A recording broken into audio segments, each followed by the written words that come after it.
Well, good afternoon, everyone, and thank you for joining us for the latest installment of the Institute of the Americas Energy webinar series. This is Jeremy Martin, Vice President for Energy and Sustainability here at the Institute of the Americas. And we're very pleased today to be able to have not only the latest installment of our energy webinar series, but to have back a former participant to once again share some insights with us, and particularly with regards to an energy outlook. And that's Mark Finley, the General Manager of Global Energy Markets at BP, based in Washington, D.C. And it's a pleasure to welcome Mark back to share with us now the 2018 edition of BP's Global Energy Outlook. Thanks for joining us again, Mark. Thank you for the invitation, Jeremy. It's great to be here again.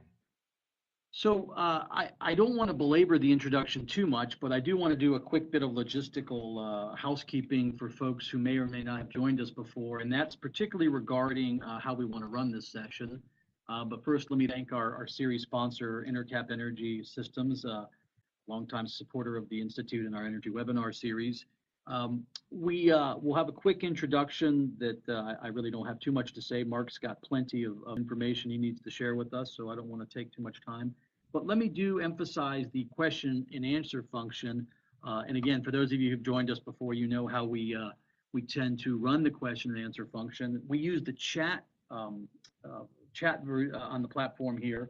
So if you see there on your screen, sort of the bottom half of your screen, there is a chat function. There's a bar there where you type in and simply hit return. I just wrote the word question. So as Mark shares his presentation and the BP Energy Outlook today with us, feel free at any time to use the chat function to pose a question or a comment. We'll hold any of the responses. We'll hold Mark's responses to those questions until he's done with the formal presentation. But certainly, you don't have to wait to the end. If there's something during the course of his remarks that pops up, please do post a question or comment there in the chat function. It's as easy as that. So I think, the point that is very interesting for us in having someone like Mark and from a company like BP that does an amazing job with their energy outlook is to continue to understand the transformation that the energy sector is going through across the globe. And with our focus on the Americas and Latin America, I think we're seeing in vivid detail and on almost daily, weekly basis, some of these trends and the transitions, whether it be with regards to natural gas and liquefied natural gas markets and their evolution here in this hemisphere, but also more importantly with just the huge emphasis and the boom in renewables and the development of particularly renewables auctions across the region in markets such as Mexico and Argentina, which heretofore had been pretty much non-existent with regards to the driving private participation in those segments of their energy sector. So the point is that I think we know and we all feel this global energy transformation. And what we're so delighted to have Mark do for us today is actually go through the numbers and look out to 2040 and tell us just exactly, as BP's crunched all these numbers the last year or so, what the latest trends look like. What does it mean for the segment of renewables in terms of the energy mix, and what some of the other trend lines are. So without any further ado, I'd like to turn it over to Mark Finley to deliver the BP Energy Outlook and share with us, just as I said, some of those big picture items, but in hard data, and as BP has distilled and crunched that data over the last several months. So, Mark, over to you. Thanks again for your participation. Look forward to your remarks. Well, Jeremy, thank you again for the invitation to share the BP perspective with your with your colleagues and your friends, at the Institute, and I look forward to the discussion that will follow, or the discussion that will follow. And let me reiterate for folks who are joining us online, Jeremy's point, which is please feel free to add questions as you go along. I don't know about you, but I always forget my question if I have to wait until the end. And since this is for your benefit, please feel free to record your questions, as they occur to you, and then Jeremy will help me sort through them at the end. So, the presentation that I've got is based on a much bigger piece of work. The BP Energy Outlook is available on our website and can be downloaded there. So actually the biggest part of my job is done. because my aspiration is to encourage, to inspire you, to get you curious and interested, to go and download the document and go through it in all of its richness and detail, which I can only summarize in this in the next 40 minutes or so. I think it's important to note, first of all, why we do this. And the reason why we do it is very simple: to help BP make better decisions, to help BP's leadership and its employees to understand the energy system, the changes that are coming, and to help us make better investment decisions. And then the second obvious question is, well, if we're doing all this work to help BP, why am I out here presenting it for the Institute of the Americas? And I think the second answer is because we feel very strongly that in this world of an energy transition, as Jeremy mentioned, we feel it's important to be part of the conversation, and these are important conversations. Let's be honest. Personally, as an analyst who's involved in producing this report, let me add a second reason. Parochially, it's also a great way for us to avoid and to expose our ideas to lots of different perspectives. And so I very much look forward to your feedback and challenge. The other thing that I would note before we get into the main presentation is the spirit that we bring into this analytic process, which is to say that the world's energy system is way too complicated and complex for us to actually be predicting the future. And so if you were dialing in today hoping to get BP's prediction of the future, I'm going to let you know up front that you're going to be disappointed, because our view is that we actually would do ourselves and the people we share this with a disservice if we tried to be too deterministic. This is what the future will be like. Instead, we approach this with a spirit of humility and acknowledging that we can't know the future. And so the approach that we use in developing this outlook is to use a scenario-based approach. And that's what I'm showing you here. And don't worry, I won't drag you through all of the details of it. But we use a scenario approach to help us understand what dimensions of the energy system over the next 25 years can we have some confidence in, and what are some dimensions that are really uncertain that we really need to pay attention to and learn more about and watch closely over time. By the way, the presentation is organized around the idea that we'll start with some observations at a high level from the narrative scenario that we will build much of the presentation around.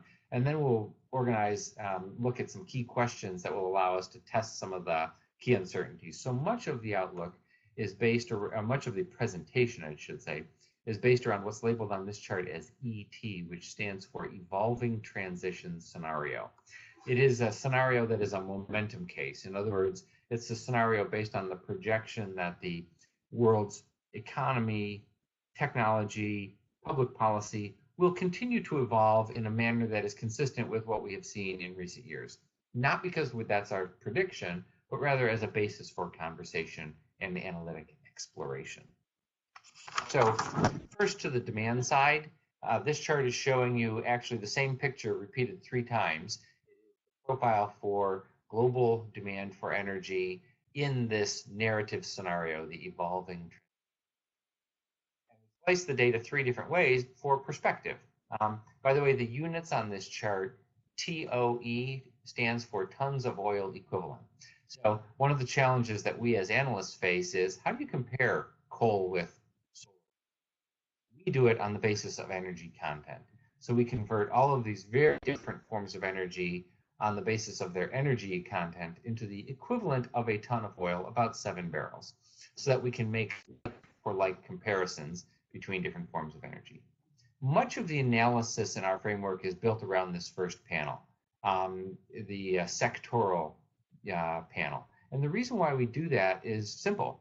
At the end of the day, our view is that you don't get up in the morning and say, I'm going to consume some nuclear power, and then I'm going to consume some oil, and then at the end of the day, maybe I'll consume some wind. Instead, you get up and say, I need to make a cup of coffee, I need to drive to work, when I get home, I need to run the washer and do a load of drying. And so we consume energy services. And so we think that the economic analysis of what drives energy demand is best done on a sectoral basis. And when you access the bigger energy outlook document, you'll see that much of our work is built around a sectoral framework like that. But we do believe that you can also gain insights by looking at these other sectors. First, let me point out that in this scenario, global energy demand grows by about 1.3% per year. That annualized growth rate is much slower than we have seen historically.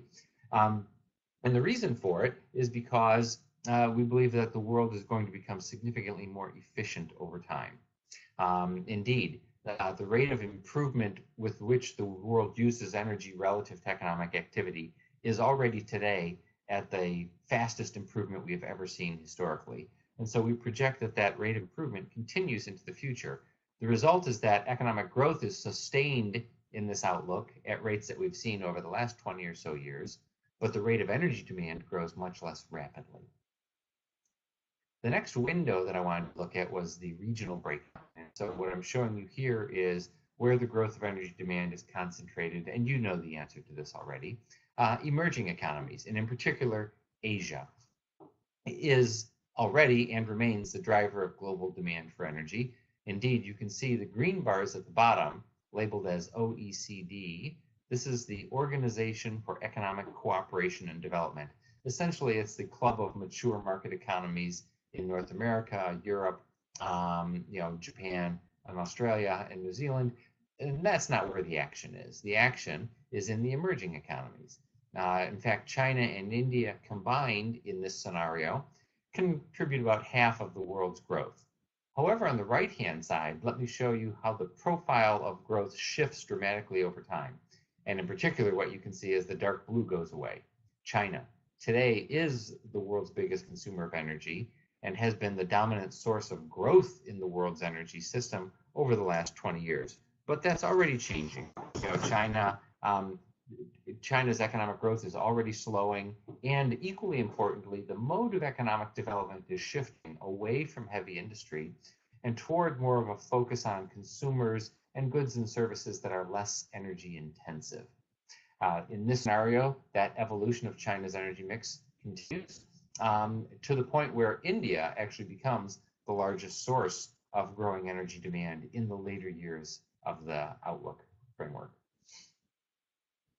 The next lens that we want to look at is the final panel. Here I'm just blowing it up in more detail, looking at energy by fuel type. And you can see on this chart very visually, the action is at the top, the orange bars. Renewable energy in this scenario accounts for 40% of the world's growth of energy demand, but from a very small base. We also see continued growth of natural gas in particular. In fact, if we look at market shares, which is on the right-hand side, you can see very clearly that where the real action again is renewables, which tripled their global share of the world's energy mix to about 14%. Among fossil forms of energy, natural gas is the only fossil fuel that gains global market share. Meanwhile, coal, which had been the biggest driver of energy demand in the last 20 years on the back of China's robust economic development, has already begun to lose market share in the world's energy mix and continues to do so. Indeed, by the end of this outlook, in this scenario, coal's share of the world's energy mix is the lowest it has been since the dawn of the industrial age.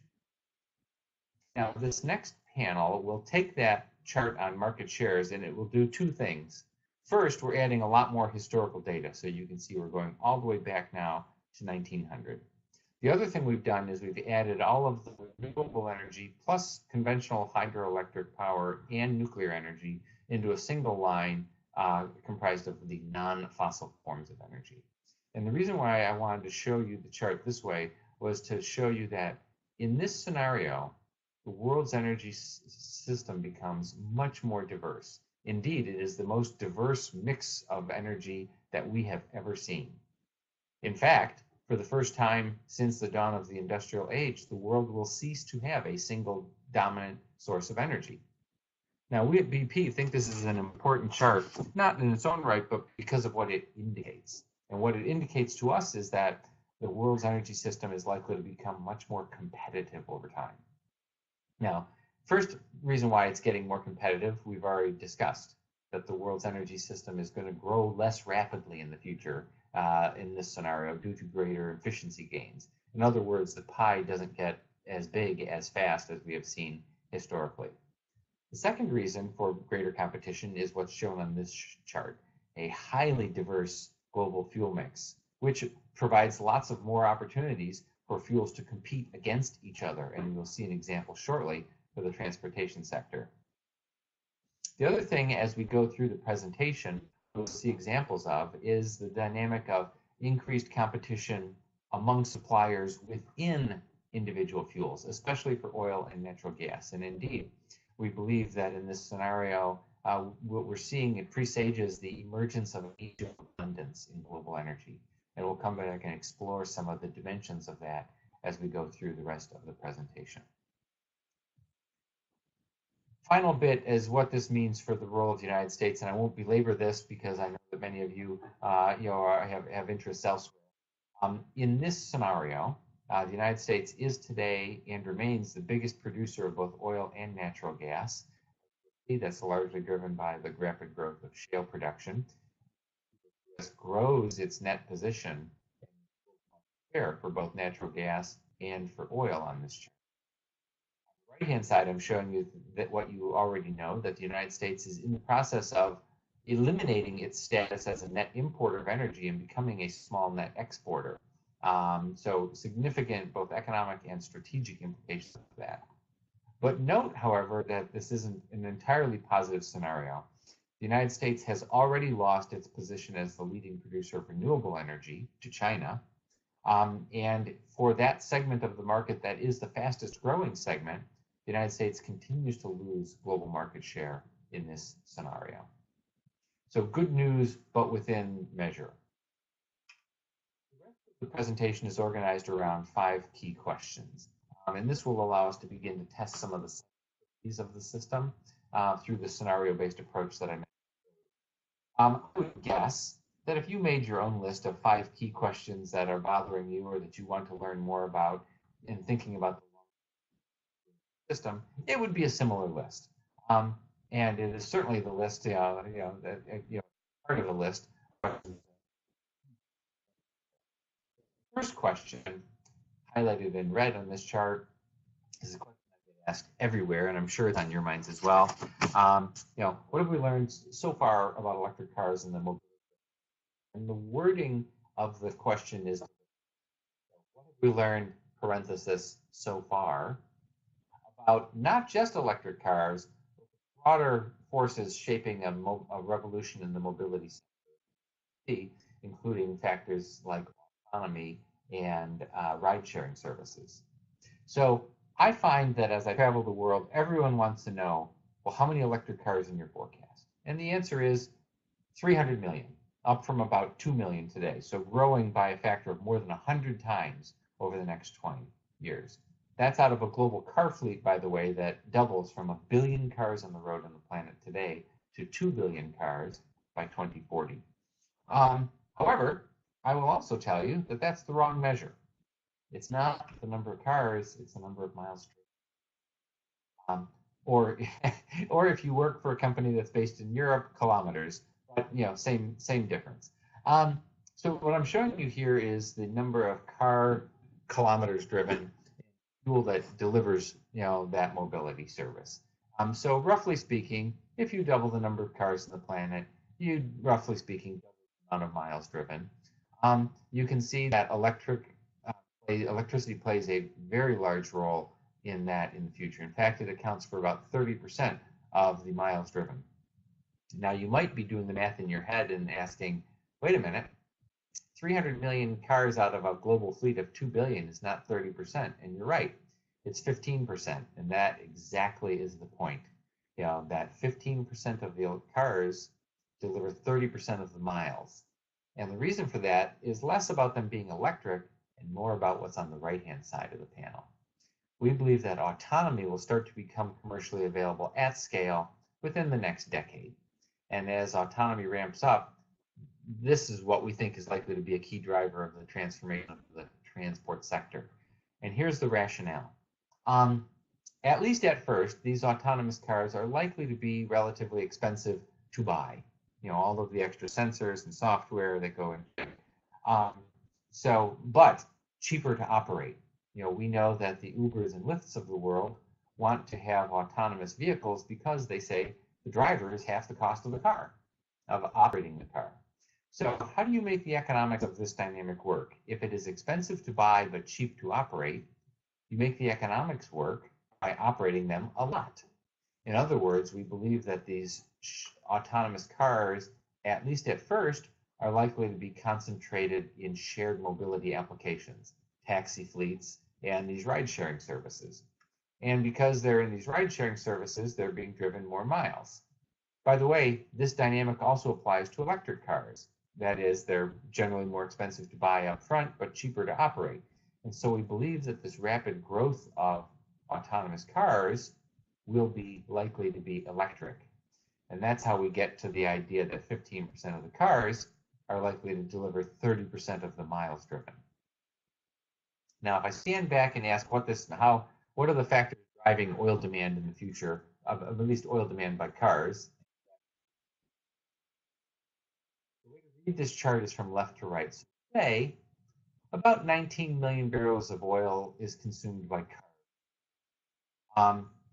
That's a lot, but it's only about 20% of the total.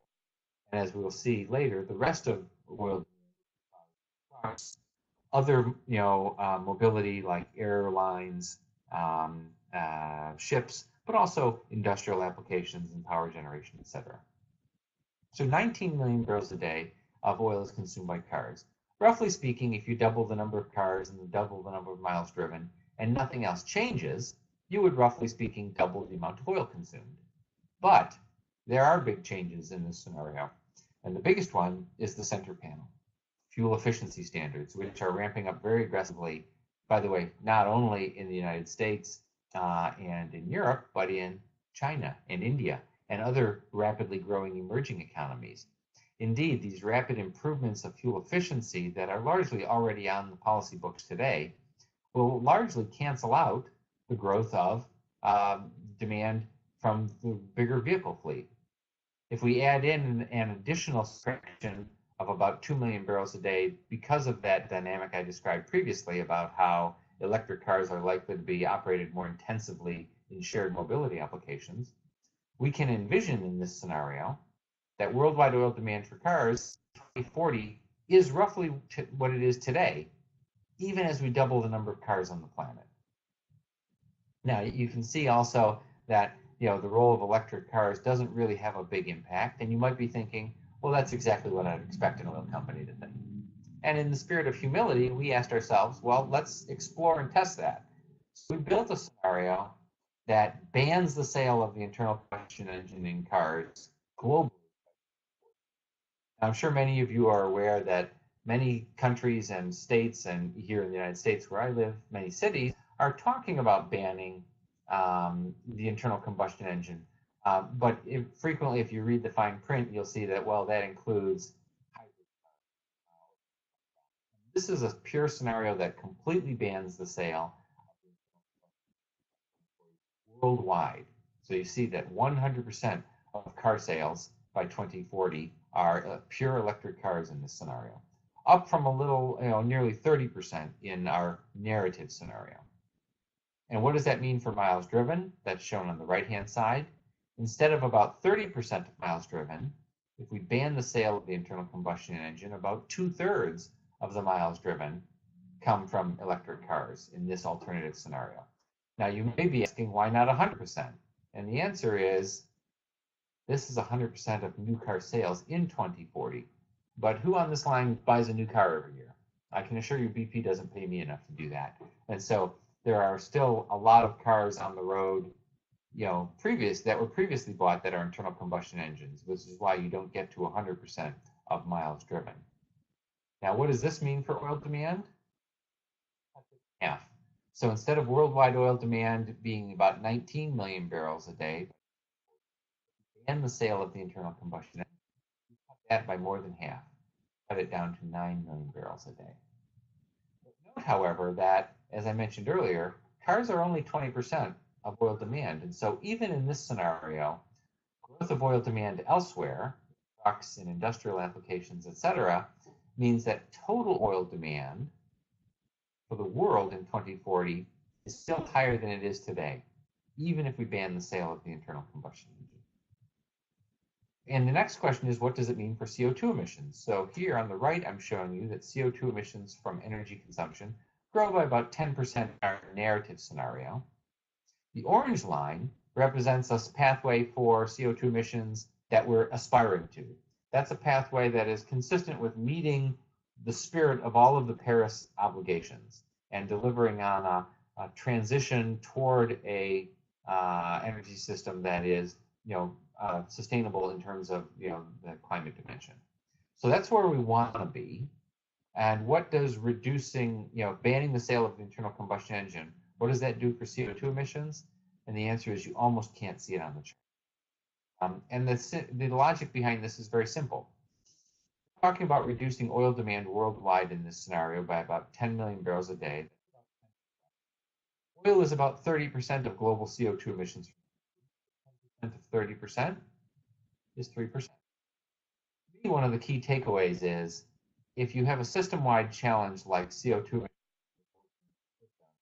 you need a system-wide solution, not a solution that only pushes on one policy lever. In this case, banning the internal combustion engine in cars. So in other words, you need it's hard to move the needle on a global problem like CO2 if you're only pushing on one policy lever. Now, I mentioned earlier that global oil demand is growing in this scenario. So I guess the next obvious question is, well, tell me about that big picture of oil. Just like electric cars, there's a bit of a parlor game around the world in energy circles of who can predict, the fastest peak in worldwide oil. That's why the question is worded the way it is. I would note that the wording of that question is revolutionary.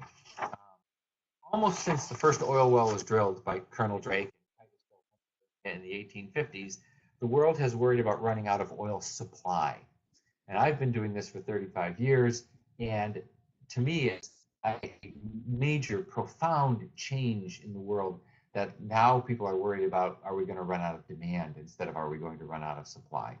This section of the discussion will elaborate on both of those themes, but I just want to highlight that just the public narrative has changed in a dramatic way.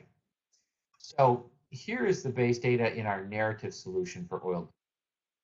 Here's the profile for demand over time by sector, and so here's cars at the bottom, which we talked about already. Also trucks and other non-road transportation items. Worldwide, that's about 50% of the world's demand profile. I find that here in the United States, we tend to give too much emphasis to transportation, and that's because here in the United States, 70% of oil consumed. At the global level, it's 50%, with the remainder made up of other sectors of the economy. On the right-hand side, I'm showing you annual growth increments, and where we are today, after oil prices have collapsed and with a very strong world economy, is very strong global oil demand growth. But over time in this scenario, that demand fades. You can see the reason for that is the transportation sector, which we have already talked about. The portion that continues to grow is the light gray on this chart, which is labeled as non-combusted. That is primarily petrochemical feedstocks. And our view is that these are basic building blocks of the economy. And if you want to grow the world's economy, it's likely that you'll need to continue to grow these basic building blocks. There are few economically viable substitutes available. We have made a provision for much greater recycling of consumer plastics, but even with that, this portion of oil demand continues to grow throughout the outlook horizon. But again, in the spirit of being humble, the honest answer is we don't know what the future pathway for oil demand is going to be. And so this next chart examines a range of scenarios for future oil demand. The purple line, again, at the top is our narrative scenario, which shows oil demand growing and then reaching a plateau in the later years. The light green line is the scenario we've discussed already, which bans the sale of the internal combustion engine for cars worldwide. The orange line, again, is a scenario that is consistent with meeting the global Paris objectives and putting the world onto a sustainable trajectory over time. Notice that we do see a significant decline in oil demand in that scenario, but it doesn't really drop off the cliff. In fact, it's still about 85 million barrels a day, whereas consumption today is in the ballpark of 95 to 100 million barrels a day. So a significant decline, but not uh, a drastic one. And here, what I'm doing is I will tell you this chart has been very impactful inside. Is well, we know that every oil well that's ever been drilled will see its production gradually decline over. So for the sake of argument, let's take today's base of production and assume no further investment and that the base of production declines by about 3% per year. That's actually a very conservative number. Most publicly available evidence of global decline rates are more like 5% or 6% per year, which would make the decline even bigger. But we wanted to be conservative to make our point, which is this. Under almost any future demand scenario, including a scenario that is consistent with meeting all of the global climate objectives laid out in the Paris Accords, you need to invest significant amounts of money to develop new oil production capacity to meet it over time. In other words, even as we work toward an energy transition that includes a much bigger role for renewable energy, we need to continue to invest in oil and natural gas as well. Where does the supply come from to meet this in this scenario? At a stylized level, it comes half from the United States and half from OPEC.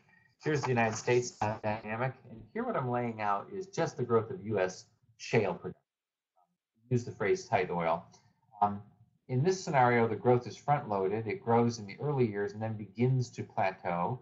That is consistent with what we see in the U.S. oil patch today, which is relatively constrained response in terms of drilling activity to rising prices, bottlenecks in the oil patch, and so we think it's actually a relatively cautious scenario. Like everything else in our outlook, this is uncertain, and we've examined two alternative scenarios. One alternative says, what if the resource isn't any bigger, but it gets drilled out faster? The other is, what if the resource is bigger? So I'll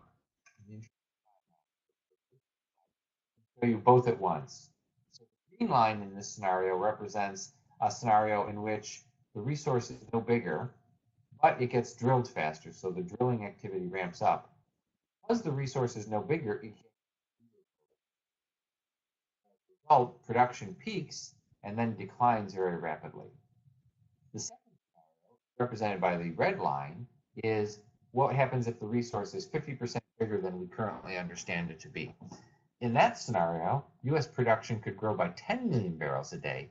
In other words, essentially capturing all of the future growth of worldwide oil demand in this scenario, leaving no room for growth from anybody else. To us, a key observation is that in the early years of this outlook, you can't tell the red and the green lines apart. And to us, that's an important observation because what it says is, if we see U.S. oil production growing very rapidly today, which we do, is that because the resource is getting drilled out faster and it's likely to decline? Or is it because the resource is bigger than we understand and production is durably higher? And the answer is you can't tell by looking at this data. You need to dig under the surface to understand what's really going on. And obviously this is important because by the end of the outlook period, the difference between the red and the green lines, it has huge implications for very different worlds of the oil market. By the way, the other key player I mentioned in here is OPEC, and I haven't got a slide on that in the chart, but let me just elaborate. Remember, in our narrative scenario, U.S. production grows in the early years and then begins to plateau, at which point OPEC gets the remaining growth in the oil market. This is premised on a view of what we see many of the key oil producers doing today. So let's think about this. Remember, I've mentioned repeatedly already that we think the world is heading into an age of abundance, and we're worried about whether oil demand is going to peak. If you built your whole strategy as a strategic oil producer around the idea that eventually the world was going to run out of supply and they'd have to come to you, how does your strategic calculus change if you suddenly realize, I have a lot of resource in the ground and we might run out of demand? Suddenly your strategic calculus changes very dramatically. You would think, if you're moving into a more competitive realm, that the person who wins the competition should be the person who holds large cost or large low cost resources. i.e. the big strategic producers in the Middle East and Russia. So do we see them today saying, hey, let's have a competition? Let's, no, we don't. In fact, we see OPEC and Russia cutting oil production today. So what have we missed? I think what we've missed is that today, many of these economies need a high oil revenues to run their economies. So what we see happening right now is, these strategic producers are restricting production to try to rebalance and support the market, but they are also engaging in very aggressive domestic reforms of their economies to position their economies to be more competitive over time. In other words, to reduce their dependence on oil revenues. So this scenario is premised on the view that over time, as these economic reforms succeed, these strategic countries that hold big, low-cost traditional resources will revert to a more competitive stance of growing their market share, with important implications for the oil market. By the way, this notion is developed in a lot more detail in a paper that my boss, BP's chief economist, Spencer Dale, co-authored with an academic at Oxford, which is also available on our website. Let me move to the remaining questions, and I promise they'll go more quickly. So first, how fast will renewable energy grow? I've mentioned repeatedly the need to be humble, and as we prepare these outlooks, I would say that nowhere have we earned the right to be humble more than in the topic of renewable. In other words, our forecasts. Our current forecast in this scenario for solar energy is 150% higher than it was just 5 years ago. Let's bring that spirit of humility to it. First, in the narrative scenario, what I'm showing you here is that the growth of renewables is no longer a game just for the rich countries. It used to be the case that the growth of renewables was dominated by the richer countries because they were the ones who could afford subsidies. Well, that's no longer true. I mentioned earlier that China has now replaced the United States as the world. And indeed, over time, that the growth of renewable energy will diffuse more broadly around. Partly that's because China has become much richer, but also renewables have become much more competitive. By the way, we also believe that over time, renewable energy will continue to enjoy policy support, but support that's not as aggressive as we see today. I mentioned that we've been too pessimistic with our views on renewables and how they're likely to penetrate the world's economy. On the right-hand panel, I'm giving you a little history lesson. And what I'm showing you is, what does history tell us about how quickly new forms of energy work their way into, in this case, into the world's power grid? And the point of this chart is that our current reference case shows a penetration of renewables into the power grid that is faster than anything we have ever seen in the history of the world's energy system. So the best historical analog is nuclear power after the oil shocks of the 1970s. So there's a hint. So while it is certainly the case that we could still be too conservative, what we are already building into this scenario is a penetration of renewables that is much faster than anything we've ever seen historically. Now, again, we could still be wrong. And indeed, when we've looked at the reason why we've been wrong historically, it turns out that our presumption about renewables is built on renewables becoming more competitive. And I guess the question you could ask is, well, obviously they become more competitive. Here's the thing. If renewables were more competitive everywhere than we had thought, we should be revising our forecast higher everywhere. But that's not the case. Indeed, the upward revisions in our historical process have largely been in two countries, India and China. So what is it specific in the cases of India and China that have led us to be wrong? We believe, having looked at it, that government policy support has been more aggressive than we had originally thought in those two countries. Now, given that that's where we've been wrong, if we want to examine an alternative scenario for more rapid growth of renewables, we've built this scenario around the idea that government policy support stays as aggressive as it is today.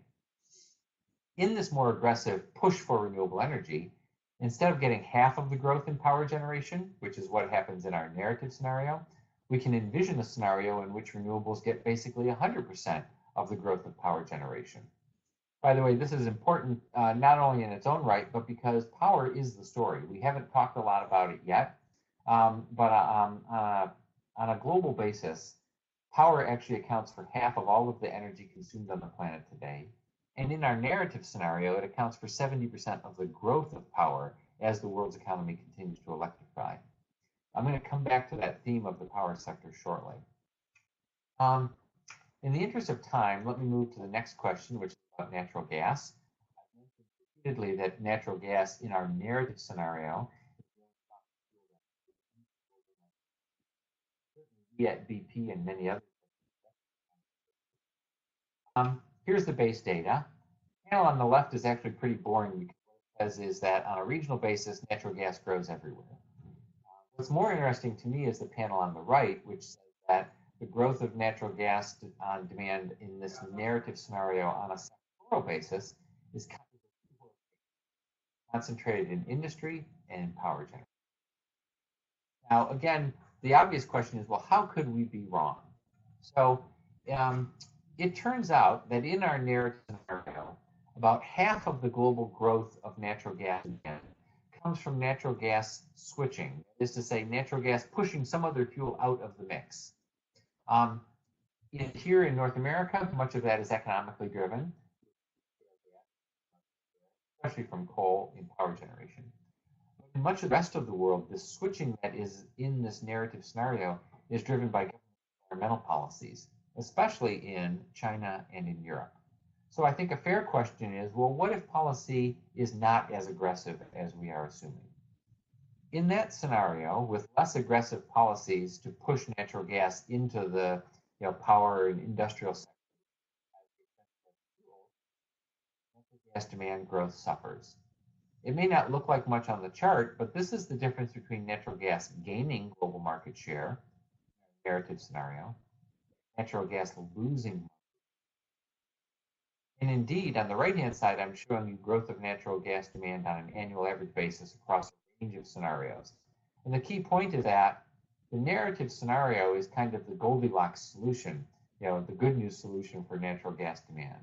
And indeed, future natural gas demand prospects could be adversely impacted if environmental policy is less aggressive than we have assumed, or if environmental policy is more aggressive than we have assumed. And so to us, that was actually an interesting observation that we're kind of in a sweet spot for prospects for robust future growth of natural gas demand, but it could be threatened by policy assumptions in either direction. The other dynamic we're watching very closely on natural gas is the rapid growth of which more than doubles in this scenario. And the reason why it's important is because over time, we believe that this rapid growth of liquefied will make the world's natural gas market more of a connected, unified global market. On the demand side, the growth is in Asia. I think we can probably just make that. On the supply side, the U.S. emerges as the biggest exporter of liquefied natural gas in the world, again, driven by the shale phenomenon. Now, we think that over time, we will move toward more of a pricing basis where natural gas is priced on the basis of Henry Hub as these liquefied natural gas cargoes get arbitraged across these different demand markets. The final point is, as we explore the prospects for a transition of the world's energy system, is it happening fast enough? And you already know the answer to that. The answer is no. We need a much more decisive gas trend if we want the world's energy system to get onto a more sustainable trajectory. So again, I've shown you in our narrative scenario, CO2 emissions grow by about 10%. The good news is the annual growth rate is much slower than we've seen historically. The bad news is it's still growing.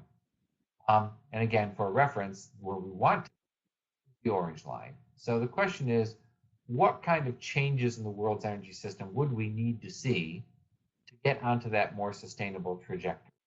The answer is power. Partly, as I mentioned earlier, because power is where the action is. The biggest sector today, it's by far the biggest sector of growth in the future, but it is also the place where all the fuels compete against each other. So not just BP, but any analyst that looks hard at this, where the low-hanging fruit is for not just to build more renewables, but also to reduce the use of coal and to increase the use of natural gas. Now, what do these potential changes mean for the world's energy system? On the right-hand side, I'm showing you what the world's energy system looks like today, and then what it looks like across these different scenarios. And I want to focus on the far right-hand side, which is the scenario, again, that is consistent with meeting the Paris objectives and getting the world onto a more sustainable trajectory with regard to CO2 emissions. So a few things to note. First, total energy demand is higher in this sustainability scenario than it is today. Simple lesson, if you want to grow the world's economy, it seems likely that in a range of scenarios, including a sustainability one, you're going to need more energy. But you can see a much, much greater role for renewables, which account for all of the net growth and indeed begin to displace other forms of energy. But notice that even in this sustainability scenario, global consumption of oil and natural gas is more or less what it is today. So again, let me wrap up. We don't do this energy outlook to predict the future, but rather to understand the nature of the uncertainty we face. What are the dimensions of the energy system in which we have some confidence? What are the things that could really push the world into dramatically different? In terms of what we think is likely, we think it's highly likely that if you want to grow the world's economy and continue to lift people out of poverty, you're going to need more energy. Now, we do believe that across a range of scenarios, demand will grow less rapidly than we have seen historically because of greater focus on efficiency. Within the energy mix, we certainly believe that renewables are going to play an increasingly important role. However, we need significant investments in oil and natural gas as well, regardless of the scenario that you're in. And on the supply side, we believe that that we'll see an increasing diversification of the world's system, a much more competitive energy system, and indeed, the dawning of an age of abundance of energy supplies. Now let me think about what are some of the key uncertainties that could really put the world in dramatically different directions. One is not just the role of electric cars, but the combination of electrification with autonomy and ride-sharing services and the broader forces that are driving a change in the mobility sector. We've seen how the future pathways for both natural gas and renewable energy are highly sensitive to your underlying policy assumptions. And then the big one at the end, what are we all going to collectively do differently to help get the world onto a trajectory that meets the dual objectives of the energy system, which is to say, providing the energy the world needs to continue to grow the economy and lift people out of poverty, while at the same time transitioning to an energy system that is more sustainable. With that, Jeremy, let me wrap up. Let me conclude by noting that there's, again, much more information available at our website, including the Energy Outlook document, all of the data that sits behind the presentation, country and regional fact sheets, and short videos to help you understand the issues better. Hopefully, this is a useful contribution to the discussion of energy issues here at the Institute and with your membership. And hopefully, we've also left some time for questions and discussion. Thank you again.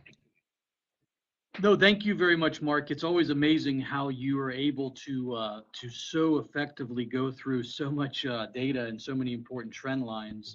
So thank you for that, and thanks for BP continued participation and support of the Institute and yours today.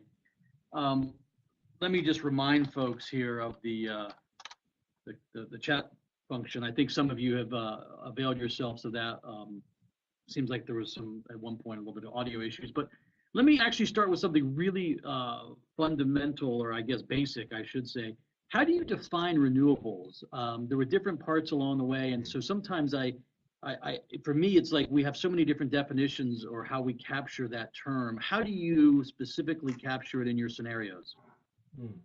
Thank you for the question. The definitions that we use are consistent with a companion piece of work that BP produces, our annual statistical review of world energy, which is a document that comes out every June with a compendium of energy consumption for every country, for every form of energy. We only track commercial energy. And so, in that sense, renewable energy today that makes its way into the commercial system is largely wind, solar, geothermal energy, and biomass as it makes it into the commercial system. That is largely for power generation or for biofuels. What we don't track is wood you burn in your fire pit behind your house, or wood that's used for subsistence, cooking in the most poor countries of the world. Over time, as the mix of, range of fuels becomes more competitive, whether it's the potential for offshore wind or, tidal hydropower or things like that, as long as it would be commercial in scale, it would be picked up in our scenario, but only commercial forms of renewable energy. Got it. So there's a question that came in, but let me throw something at you just to show you how quickly things are evolving, especially on the policy side. And I know California is a little bit out there on some of these, but I got a push notification during the process of the webinar in your presentation that said the California Energy Commission has voted 5-0 to require all residential buildings up to 3 stories high to be built with solar installations starting in 2020. So, I mean, I think this is, again, this is just one state in one country, but you see these kinds of just rapid fire policy developments, and 2020 is, 2 years away, halfway into your scenario, not even halfway into your scenario. So no, that's just it's a tenth of the way into it. That's right. No, it's a fair point to raise, and it's and I should have said, by the way, that in the narrative scenario, it is the rapid growth of renewables is largely wind and solar. In fact, I think the absolute growth increment is pretty similar between the two. In terms of percentage growth rates, that means that solar actually grows much more rapidly because it is a smaller share of the energy mix today than it is. And it's a less mature technology. And so, better prospects, we think, over time for driving costs down and becoming more competitive. For sure. And I think, there's a nice segue here to sort of the next couple of questions. Let's start with the second one that Carlos asked about this natural gas and renewables interaction, as he calls it. So how do you see that interaction? How do you see natural gas and renewables? I mean, obviously you showed us some of the data there, but more to that point of this, the interaction of what I guess their contributions to the age of abundance, as you called it. Right. And I think actually it's a good way to phrase the question, Carlos, in terms of interaction, because I think that that's actually a key point, is that, as renewables scale up, it becomes an increasingly important challenge to manage the intermittency of it. Because as you know, the sun don't always shine and the wind don't always blow when and where you want it to. And so the flexibility of gas as a power source to be able to scale up and down very rapidly, which is much more difficult to do with for example, in the cases of coal or nuclear power, make it an ideal complement to renewable energy. And so gas, between the idea of both gas and renewables displacing coal in power generation, but also the ability of gas to serve as the counterpart to renewables to help manage the intermittency, I think those are both important dimensions of the prospects for robust growth of natural gas and power generation that are described in our narrative scenario. Excellent. Yeah, no, I think we hear a lot. There's an interesting debate that seems to be playing out, the sort of natural gas and renewables, friends or foes kind of thing. So very interesting. The other question on the gas point that Carlos mentions, the first part of his question, is how do you think that the development of shale gas and LNG will impact the market dynamics? Okay. So perhaps fill in a little bit. You did talk about sort of where you see maybe a globalized market for LNG, but talk a little bit more about that. Yeah, sure. And so I think today it's important to recognize that oil is a global market. That if something happens anywhere in the world, it impacts prices at the pump pretty quickly. And moreover, if I give you a price of oil, it more or less describes the price of oil anywhere in the world. With differences in quality and transportation, but essentially it's an integrated global marketplace. It does not describe natural gas, where we still have a number of predominantly regional marketplaces. The majority of natural gas that gets traded internationally today is via pipeline, which is great, but a pipeline isn't especially flexible. A pipeline running from the United States to Mexico is of no help to Japan after Fukushima. But liquefied natural gas loaded onto a ship, that's a game changer because it can go anywhere. Anywhere there's a port anyway. And so we already see that as liquefied natural gas trade has grown in recent years, the flexibility of it is already driving changes in the system. So instead of long-term contracts that are indexed to the price of oil and basically just takes a ship from the producer to the consumer and back to the producer and back to the consumer, we're seeing shorter contracts, more spot-based pricing, and more arbitrage. And as liquefied natural gas grows, we believe that growing arbitrage will increasingly link natural gas prices around the world. That does not mean that prices will be equal, because you still have to pay the differential of the high cost of liquefying the gas, shipping it, and regasifying it. But it does mean that increasingly over time, we believe that these regional markets will see prices moving directionally together to a greater degree than we have seen historically. We also believe, by the way, that because much of the growth is in the United States and because the United States is kind of geographically situated away from the main consuming markets, that U.S. cargoes will be the ones that are most likely to swing between the different markets depending on changing market circumstances, and that therefore the pricing will gravitate over time to be based on Henry Hub plus or all the the liquefaction and shipping costs. There's certainly, and you talked obviously, and you laid out the growth from the U.S. in terms of shale, and I think one of the interesting things in the last really year or so has been the penetration of U.S. LNG to the Latin American market. I think originally everyone saw it chasing Asia. I know that's more of a near-term kind of scenario and discussion, but it's been something interesting for our piece of the world here. Especially even Mexico. I think it's an important part of the story, and I think one of the things that's been interesting, we tracked in the 2017 edition of the BP Statistical Review, was that while everybody is focused on, like you said, the big players in Asia, one of the very interesting wrinkles of the LNG market has been the rapid emergence of a number of new players who haven't previously been there, and that's driven partly by, I think, a view that this LNG is going to become more available, but also because there have been some very interesting technology changes. So again, I'm not an expert in Latin America, and you all can tell me more about that, but what we can observe is that it used to be that if you wanted to import LNG, you had to invest $1 billion and build this big bulky onshore facility that would take the liquid gas and gradually warm it up to the point where it regasified to feed back into your domestic grid. Now, there are ships that will do that for you. So all you need is a pipeline that will plug into the ship. You don't need to invest the $1 billion up front. And therefore, these floating regasification terminals make LNG much more accessible to countries that may not previously have had the scale or the financial wherewithal to build these monster plants.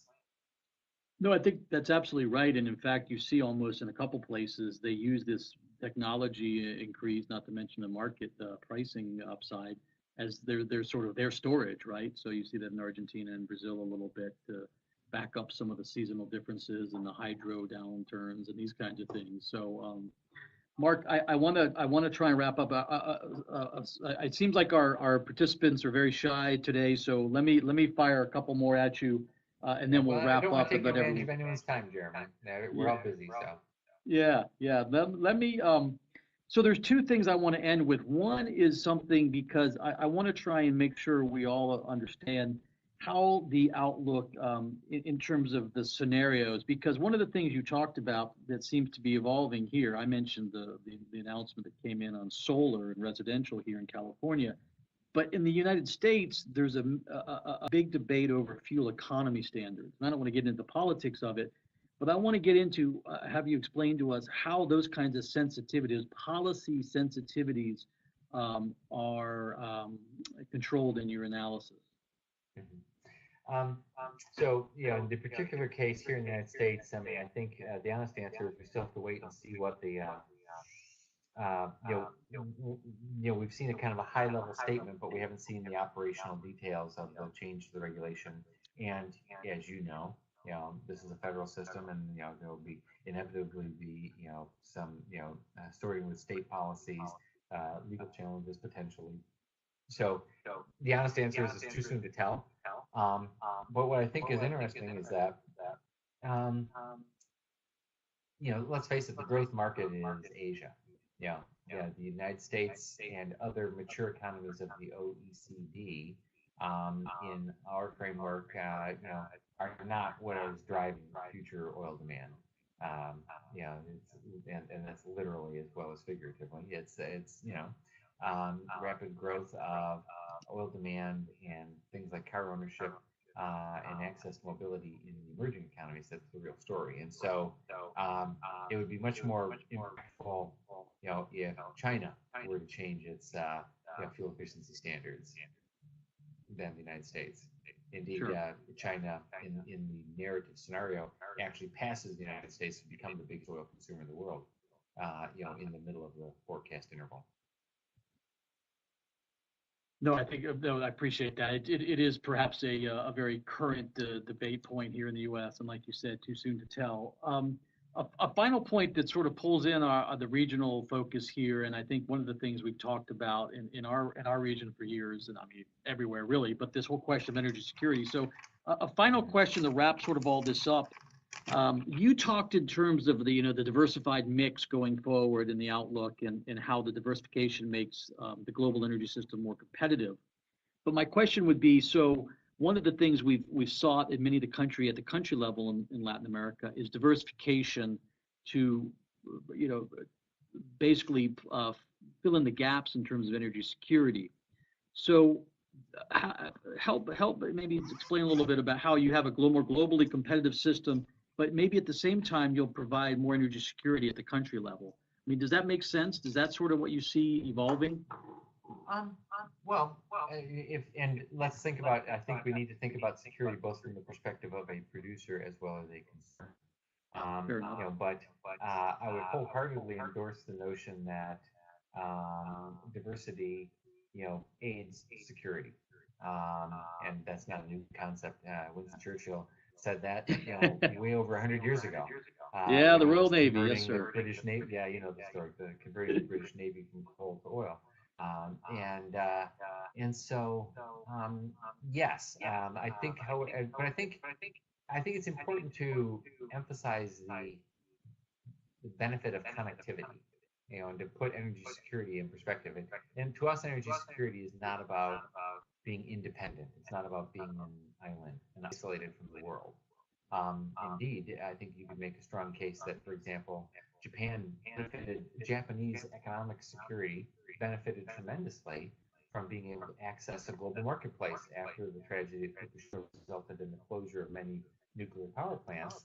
The ability to quickly and flexibly shift energy flows so that Japan could import more oil, more natural gas, and more coal to literally keep the lights on after that terrible tragedy. Right. This speaks to the real strength of a global connected marketplace. And I think it's also, use the example of China.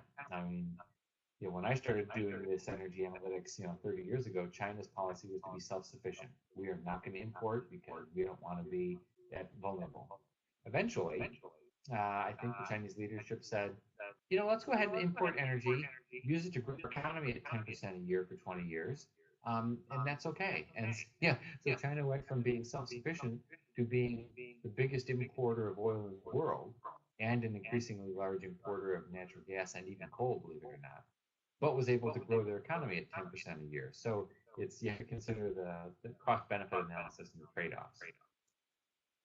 Taking No, all of that excellent. on board, I recognize that security is still a huge issue, and I think you're exactly right to conclude that I think at a global level, the interconnectivity that comes with this more diverse global system, should benefit the cause of energy security. No, and I appreciate you emphasizing. I mean, I'm still stuck a little bit in the consumer and producer, and from the energy security being that of the vulnerability of the consumers. But you're absolutely right. There are indeed markets such as Venezuela that are probably much more concerned about security of demand at this point in time. Although with their falling oil, maybe not. But that's a conversation for another time. It's a different Uh, one, yeah. so well, look. Wait, we have a final question here. All right, we'll squeeze this one in, Pablo. Mark, how do you think that this global scenario of harder monetary policies and increasing prices for funding will impact the development of renewables in developing countries? Hmm. That's a tough one. Yeah, thank you for the question, Pablo. I guess what my our outlook scenario is kind of built around the idea that um, the low cost options win. And so, we don't make specific forecasts about dollar amounts that are invested, and we don't, we do, by the way, thank you for giving me the opportunity. There is a companion piece of work that you can access on the website that is a technology outlook that lays out, how we see the world, the technology that impacts the energy space today and how it is likely to evolve over time. And so I guess what I would say is if you want to posit a world of higher interest rates, does it differentially impact one form of energy versus another in terms of, does it, is one more dependent on the leverage and the borrowing than the other? And so that's the way it would impact the system in our framework. Now, I'm not expert enough on energy financing to know how the financing regimes differ by fuel type or by region. And so, but that's the way I would organize my thinking around the question, is to ask, how does a change in interest rates differentially impact one, versus the other? No, thank you. I think there are some questions. I mean, we've definitely seen it as circulating, especially at these low price coming in at some of the auctions in Argentina and Mexico, for that matter. I think some of the questions are they bankable, those prices, and so. But with like many things, we'll have to wait and see. Yeah. Look, I want to thank it's a you good again. question. And again, our framework is built around an economically rational decision-making framework. Right, and we know sometimes these things are not necessarily done in rational policy and politics. Sometimes I want to quickly remind folks of the La Jolla conference, where we will continue to discuss a lot of these same trends. Well, all of these same trends, obviously more at the regional and Latin America level. So please be sure to join us if you haven't made plans already. May 23rd and 24th here in La Jolla, and thanks, Jackie, always for putting this together. And Jackie's reminder to always tout the social media here at the Institute. We'll put this webinar out on social media, the recording and the slides and the presentation that Mark Finley put together. Thank you again, Mark Finley at BP. Appreciate you spending some time with us today here and sharing the BP Energy Outlook 2018 version. And Thanks so much.